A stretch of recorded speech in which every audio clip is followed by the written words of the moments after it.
Hello everyone, I want to show you how to use the VST version of 2RuleMidiSeq. It is a MIDI sequencer and arpeggiator FX plugin, and it is a replica of one that I have already developed in Max MSP. Now it is in VST3 format. I will show you how to set up in FL Studio, but I will continue the demo with Ableton because I am more familiar with Ableton. 2RuleMidiSeq needs to be recognized by FL Studio. You have to copy it to the VST3 directory. Now I'm putting it on a track.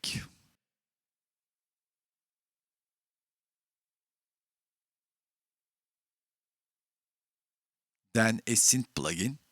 Here you can see the 2Rule synth that I have developed before. But you can insert, of course, your favorite synth. What you need to do in FL Studio is to set the output port of 2RuleMidiSeq. And of course, set the same port number as an input to the synth you want to use. As I said before, I don't know any other method since I'm not familiar with FL Studio. Now let's move to the Ableton. We have two tracks.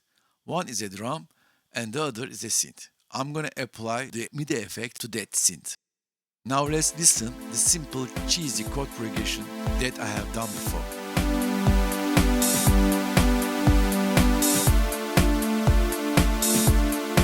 It's a little bit ordinary, but maybe it will get better soon. I hope. Now let's put the chord progression on the track of 2RuleMidiSeq. What I'm doing here is determining the places that will trigger the pressed chord notes. The note satellite window appears on the right. It is a window for visual purposes only.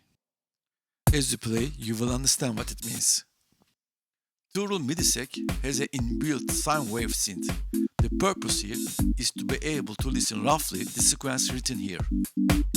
Yeah, let's turn off this button and now use the wavetable synth. In order to get the sound, I'm changing the MIDI from to 2RuleMidiSeq. And do not forget the monitor switch to in mode.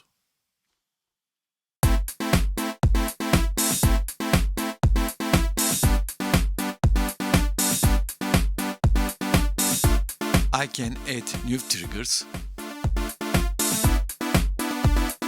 By playing with octaves, different timbres can be obtained. As might be expected, note durations can be played individually or all at once.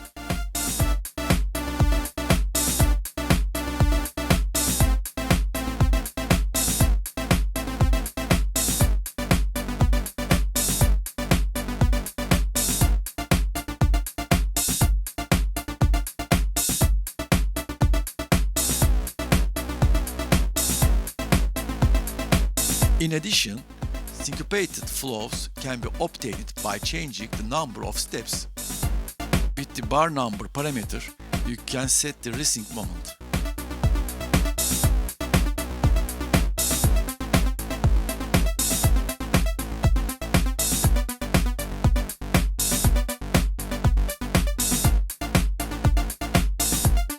I'm changing the number of the grids.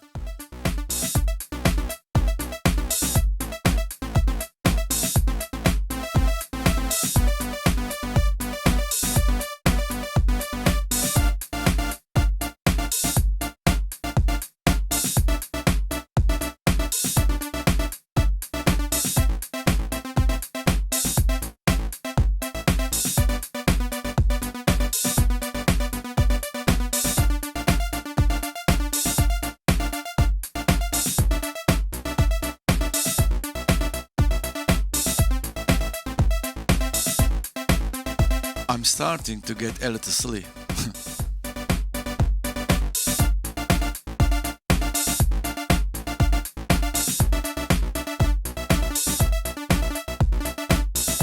You can get really weird sequences by playing with beat speeds. If FixVel, that means fixed velocity, is selected here, it plays the notes with the velocity specified in the plugin. If InVel is selected, it uses the velocity value from the keyboard or written MIDI data. I like randomization. That's why I put a randomize button for each line. And not forget that repetition is music. Joke. Don't let Schoenberg hear it. Yeah, this cheesy chords becomes a little bit interesting.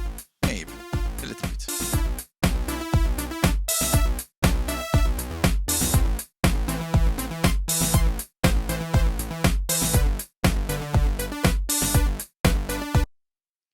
Now I'm adding a fourth note.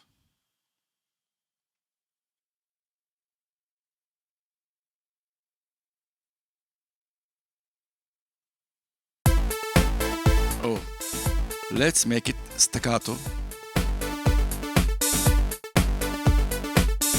I think it became much more less annoying.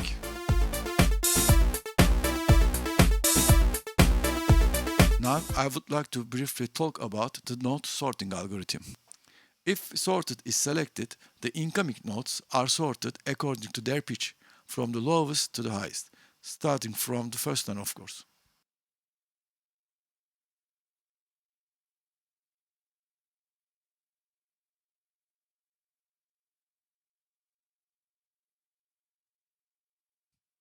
If first in is selected, the sorting algorithm is not working. And if I take off my finger from the C5, this line remains empty. And the note I'm pressing again is placed on the first empty line that it finds. I hope you will like it, and see you again.